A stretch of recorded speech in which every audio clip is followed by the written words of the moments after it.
Chapter 13 the black fog. उसके बाद हमें एक औरत दिखाई जाती है। सब्जियां काटते काटते अपनी उंगलियां भी काट देती है और हमें पता चलता है कि वो औरत भी इन्फेक्टेड है। मच्छर के जरिए इन्फेक्शन उसके बेटे में भी चला गया। उसके बाद कैन टाकी से मिलता है।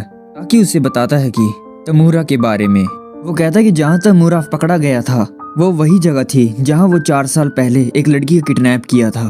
लड़की भी उसी अपार्टमेंट में रहती थी। मूरा को लगा कि ये वही लड़की है। ये वो उसके पीछे पीछे उसके घर तक चला गया। ये शायद अपने पापों का किया गया प्रायश्चित करना था, इसलिए उसके सामने जाकर वो माफी मांगने लगा। इसी दौरान हमने उस आदमी को ऐसे ही पकड़ लिया। उसके बाद सीन शिफ्ट होता है। तभी हमें कैन और इनोहे दिखाए जाते हैं जो सारा सिटी के मेन रोड के ऊपर खड़े होते हैं। ये वही जगह थी जहाँ पर पहला विक्टिम होरिकावा योशितो मरा था। के बाद कैन मैप के ऊपर मार्क करते हुए कहता है ये वो जगह है जहाँ पर होरिकावा रहता है। दूसरी जगह वो आदमी पाया गया। इनसे पता चलता है कि ये एक सीधा रास्ता है। नोए उसे देखकर कहती है तो अच्छा वो अपने घर जाने की कोशिश कर रहा था। तभी वहाँ हाटा और सीजरू आ जाते हैं। वो कहते कि अमोमिया यूची के हम उसके इन्फेक्टेड होने का पता ही लगा रहे थे, लेकिन तभी हमें उसके मोबाइल के अंदर मैसेज आ गया।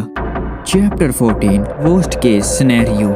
कैन उसके मेल को देखकर कहता है तो यूची की गर्लफ्रेंड का मैसेज है। इसने मैसेज में लिखा क्या है? कैन कहता है इनोए क्या तुम इस मैसेज को पढ़ सकती हो? इनोए कहती है ये किसी की शरारत होगी, ये फेक मैसेज होगा, ध्यान मत दीजिए। कैन कहता है कि चलो कोई बात नहीं, मुझे इस मैसेज का एड्रेस ढूंढ के दो। उसके बाद इनोए कैन को मीका का एड्रेस ढूंढ के दे देती है। तुरंत तभी वो उस एड्रेस के ऊपर पहुंच जाते हैं। कैन अपने ऊपर बग स्प्रे कर लेता है।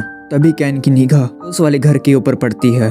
घर की खिड़की के ऊपर एक लड़का खड़ा होता है। लड़का फिलेरिया से इन्फेक्ट है। लड़का कैन को देखकर खिड़की को बंद कर लेता है। तभी कैन इनोए को चिल्लाते हुए कहता है जल्दी मेरे पीछे आओ, अभी अंदर जा रहे हैं। वो कहती है कि कैन अपार्टमेंट तो इस तरफ है, आप यहाँ कहाँ जा रहे हैं? अपना मुंह बंद रखो और मेरे पीछे आओ जल्दी। तभी कैन उस दूसरे लड़के के घर जाता है, नॉक करता है लेकिन कोई गेट नहीं खोलता। तभी कैन गाड़ी से एक स्टील का रोड लेके आता है और थोड़ी देर बाद शिमिजू की नजर मीका की अपार्टमेंट की ओर पड़ती है। वो देखता है कि वहाँ पर कई सारे मच्छर होते हैं जिनका झुंड पड़ा होता है और दूसरी तरफ कैन उस स्टील की रोड से उसका गेट तोड़ देता है। कैन इनोए से कहता है जल्दी सेकंड फ्लोर के ऊपर जाओ, सीढ़ियों को ढूंढो, वहाँ पर कोई तो है जो इन्फेक्टेड है।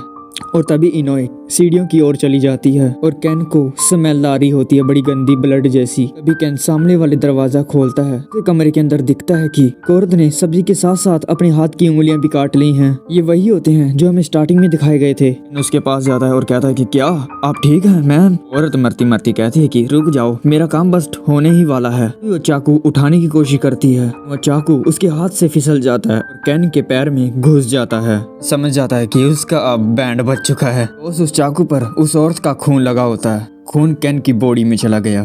Chapter 15 elimination. दूसरी तरफ इनोए उस बच्चे के रूम में चली जाती है। का पूछता है कि तुम कौन हो?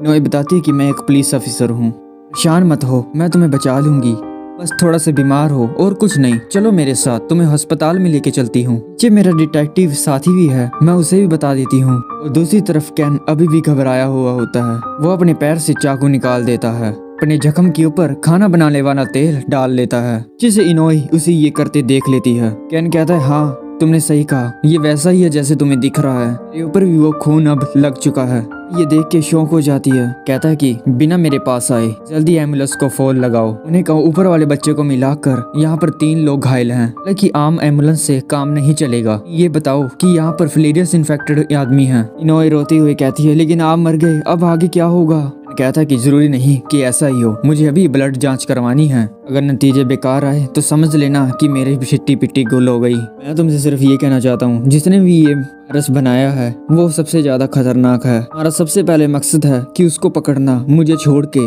उसके पास हर मुसीबत का रास्ता भी होगा। तुम मेरे लिए सिर्फ इतना करो कि उस आदमी को पकड़ के दिखाओ। बाहर खड़े शिजुरू को एक मच्छर दिखाई देता है। उसे मारते हुए कहता है यहाँ तो बहुत सारे मच्छर हैं, ये नहीं हो सकता। भी वहाँ एक स्पेशल यूनिट एम्बुलेंस आ जाती है। वो उसे देखकर ही हैरान हो जाते हैं क्योंकि वो एक स्पेशल फोर्स थी जो मच्छरों को मारने के लिए स्पेशल बनाई गई थी। इसी के साथ ये चैप्टर यही खत्म होता है। कैन बच पाएगा और ये मच्छरों की बीमारी को कैसा रोका जाएगा, औरत का क्या हुआ, मिकी का, ये सब जानने के लिए बने रहिए मांगा एक्सप्लोरर हिंदी। वीडियो अच्छी लगे लाइक सब्सक्राइब और शेयर जरूर करना। तब तक के लिए फिर मिलते हैं। आरिगातो।